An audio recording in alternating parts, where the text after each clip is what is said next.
olennaisesti myös siihen, että miten oli alkanut hyödyntää Lontoon Cityä ja Karibianmeren veroparatiiseja saadakseen amerikkalaisille yhtiöille enemmän kilpailukykyä. Ja nimenomaan sitä kautta ne pääsivät kiertämään amerikkalaisen järjestelmän veroja. Ja meillä oli eurodollarimarkkinat Lontoossa ja oli Karibianmeren veroparatiisit, ne pystyi kotiuttamaan voittoja sitä kautta. Ja se oli nimenomaan Nixonin konservatiivisen ja aika uusliberaalin hallituksen tietoista politiikkaa yrittää parantaa amerikkalaisten monikansallisten yhtymien kilpailukykyä luomalla tällainen ikään kuin valtioiden ulkopuolella oleva järjestelmä, jota kukaan ei voi kontrolloida, viime kädessä ei myöskään amerikkalaista. Viime vuosikymmeninä globaali rahamarkkinatalous on siis voinut toimia yhä vapaammin valtioista välittämättä. Eräiden teorioiden mukaan tällainen markkinatalouden vapautuminen hyödyntää lopulta kaikkia osapuolia. Onko niin tapahtunut myös käytännössä? 70-luvun alusta alkaen tapahtunut finansialisaatio maailmantaloudessa, mikä tarkoittaa, että rahaan liittyvä spekulaatio ja raha-arvojen ekspansio tai inflaatio niin on määrittänyt yhä enemmän kuin kaiken taloudellisen toiminnan ehtoja ja myös politiikan ehtoja. Rahoitusmarkkinoihin liittyy tämmöinen vahva syklisyys, eli se pyrkii tuottamaan kuplia, rahoitusarvot moninkertaistuu, mutta vailla mitään kunnollista perustaa missään muualla taloudessa. Ja tietyn pisteen yli mennään, niin se järjestelmä alkaa muuttua ihan kaoottisemmaksi ja ihan pienempi muutos jossain voi laukaista kriisikehityksen. Se on oikeastaan ihan samaa tekevää, että onko se joku tietynlainen asuntolaina köyhille ihmisille Yhdysvalloissa tai joku muu yksittäinen tekijä, jota sitten paketoidaan uudelleen rahoitusmarkkinoilla ja myydään eteenpäin ja niin edelleen. Se voi olla mikä tahansa heikko kohta siinä järjestelmässä. Tämä kuplien puhkeaminen niin on tullut aina yhä voimallisemmaksi, että tämä rahoitusmarkkinoiden syklien amplituudi tai heilahduslaajuus on lisääntynyt näiden vuosikymmenien aikana. Ja tämä 2008-2009 kriisi oli selvästi kaikkein suurin tähän asti. Jos mennään vielä yksi kierros eteenpäin samalla tyylillä, niin seuraava tulee olemaan vielä isompi. Miksi maailman maat sitten toimivat epävakaiden rahamarkkinoiden ehdoilla? Eikö olisi mahdollista tehdä toisenlaista politiikkaa?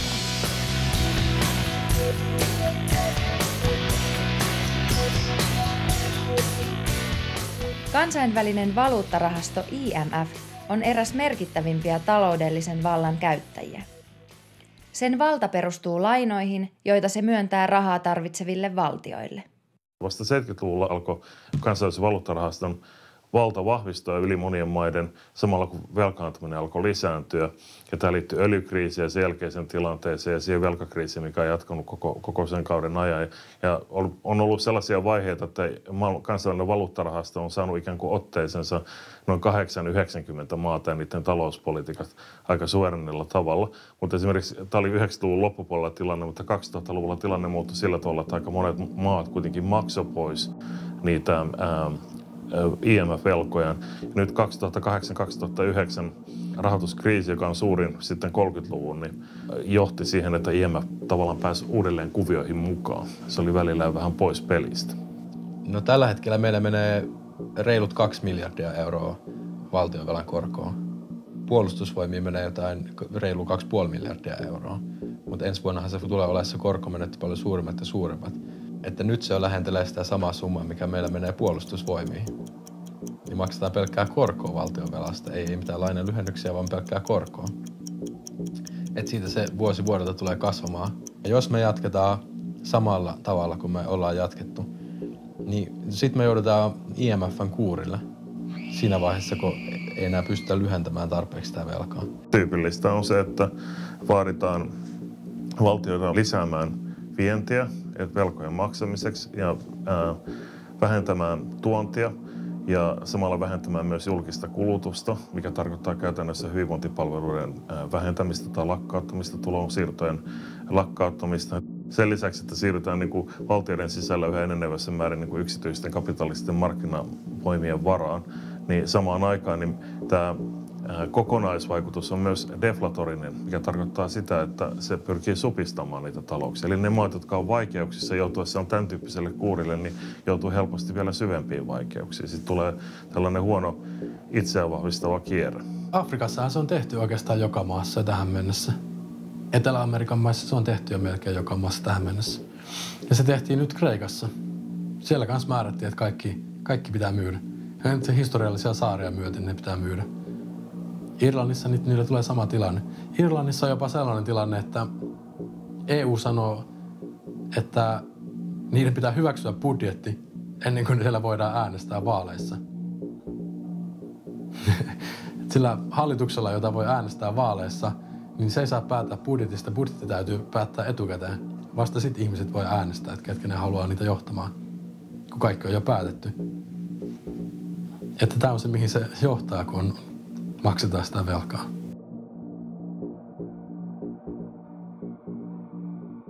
Suomen itsenäisyyden kannalta niin tärkeä asia oli Euroopan unioniin liittyminen. Ja että Suomi on osa sellaista kokonaisuutta, joka, vaikka se ei ole varsinainen liittovaltio, niin kuitenkin on selvästi ylikansallinen kokonaisuus. Niin tarkoittaa, että semmoinen klassinen suverenivaltion määritelmä ei enää täyty. Suomi käytännössä jakaa valtiosuvereniteettinsa monien muiden maiden kanssa Euroopan unionissa. We all know the truth. The Lisbon Treaty is the same as the EU Constitution. Exactly the same number of new competences. Exactly the same number of surrenders of veto. It is virtually identical in every regard. And it is constitutional because it gives this European Union a full legal personality. But worse still, it gives it the ability to amend itself in the future without having to refer to more intergovernmental conferences. It gives the EU the ability to legislate over literally every single aspect of our lives. I'm told, though, I shouldn't worry because the flag and the anthem have been dropped. Well, pull the other one. There's a great big flag at the front there. It's nonsense. It's all part of the lie. Itsenäisyydenkin kysymys on vähän sellainen, että ennen vanhaan kun valloitettiin maita, niin ne armeija taistelee sen maan armeijaa vastaan, se voitetaan, miehitetään ja sitten se määrätään verolle. Että se valloitettu maa maksaa sille valloittajalle veroa siitä lähtien.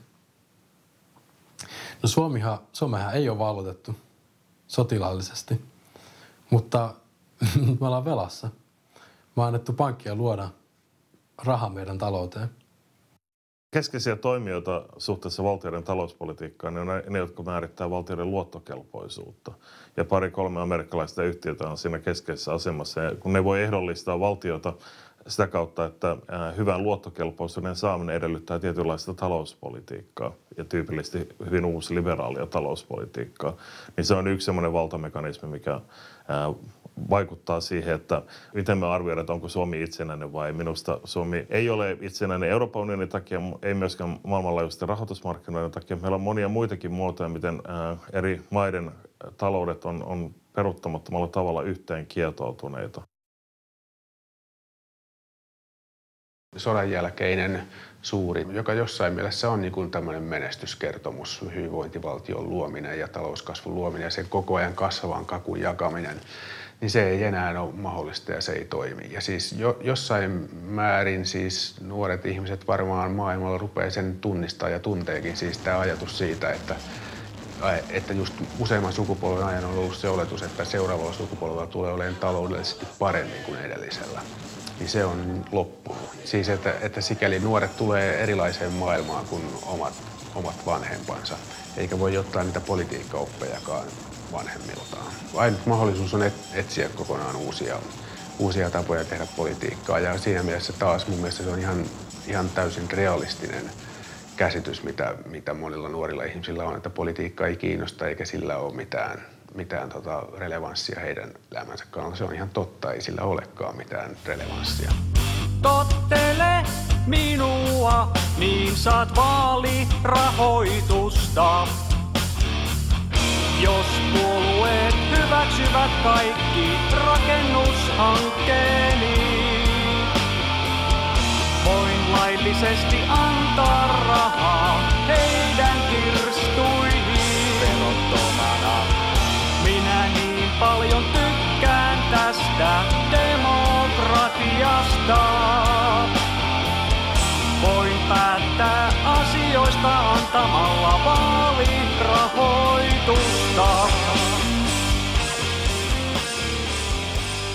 Suomessa oli tietenkin tietyt omat toimijat, jotka ajoivat näitä intressejä. Niin kuin kaikkialla muuallakin, niin kun me eletään kapitalistisessa markkinataloudessa, myös silloin demokraattisen hyvinvointivaltion kukoistuskautena me elettiin kapitalistisessa markkinataloudessa. Ja tietyillä toimijoilla on sellaisia järjestelmässä intressinä vapauttaa markkinoita, mikä tarkoittaa, että ne, joilla on pääomaa, saa maksimaalisesti tehdä mitä ne itse haluaa, mitä ne lystää.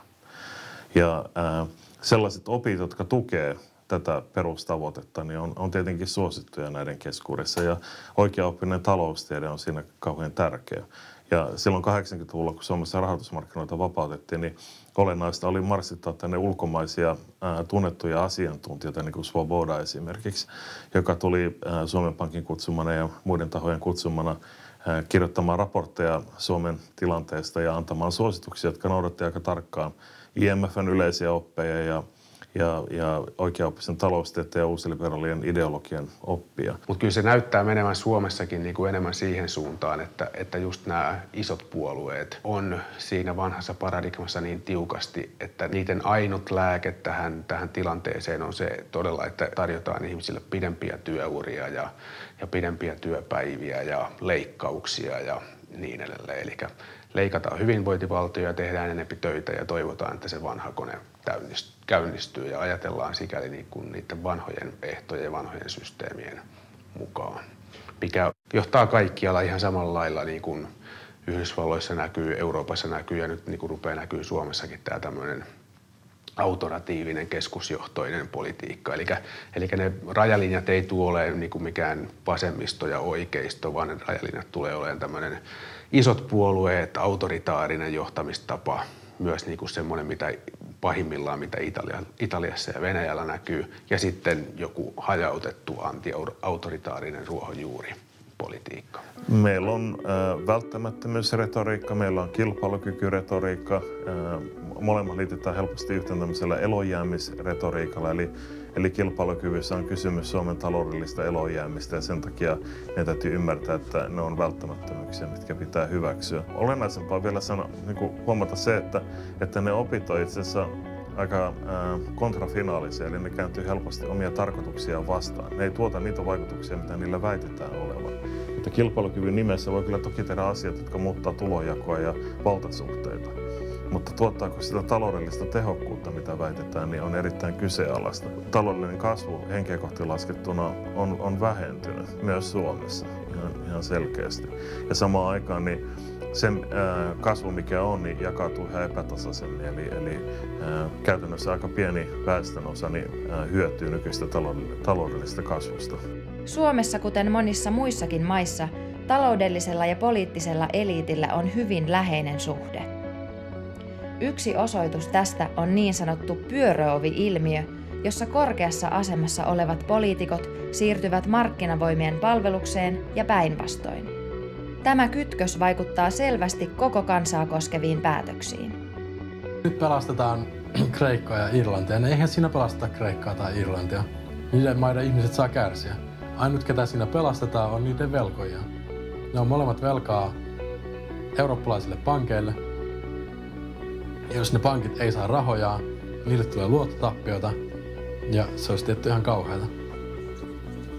Ja kun huomaa, että miten nämä päätökset ne menee yksimielisesti läpi eduskunnassa ihan älyttömän nopealla aikataululla, ilman että niistä syntyy edes mitään keskustelua, aina on olevina niin kiire, niin kyllä se kertoo jotain voimasuhteista yhteiskunnassa. Kun pankit on pulassa, niin länsimaat, niiden hallitukset, ne on yhtäkkiä yhtä mieltä.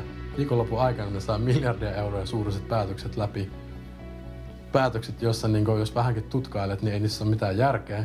Lainata rahaa joillekin, jotka ei pysty maksamaan velkoja, mutta niitä vaan menee kaikki läpi.